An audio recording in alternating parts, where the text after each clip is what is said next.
home-baked chickpeas are so good and they only have 3 ingredients, plus some optional extras if you like. So I've got a pan on a high heat. I'm just going to drain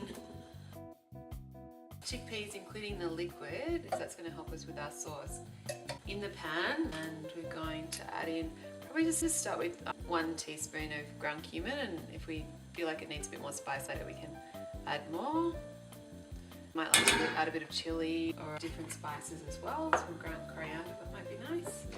But we'll stick to cumin today. Then we want generous tablespoons of tomato paste. So we'll just give that a stir, and all we want to do is just heat it up and for the sauce to start to reduce down. So that's a bit soupy at the moment. So we'll just bring that up to the boil, and we'll add in a generous knob of butter. Actually, we'll add 2 knobs.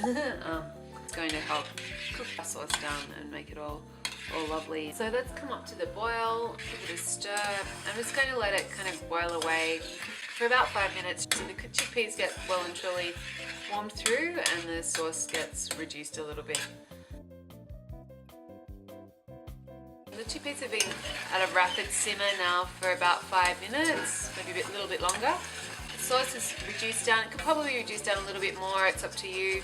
I'm pretty happy to leave it there. So we're just going to serve on a bed of baby spinach. So before we go, I better introduce myself. So my name's Jules Clancy. I used to be a food scientist and now I'm an extremely simple cooking coach. I help food lovers simplify cooking so that it feels easy and relaxing, like curling up on the couch.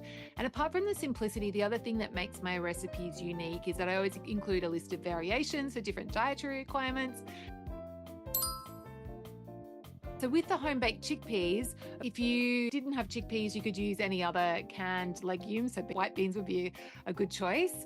And then if you wanted to make it more substantial, you could reduce this amount of chickpeas, but then serve it with some cooked protein. So like amazing with poached eggs or fried eggs, some bacon or ham. And, and if you didn't have tomato passata or tomato paste, I've made it with ketchup before and it's actually really good.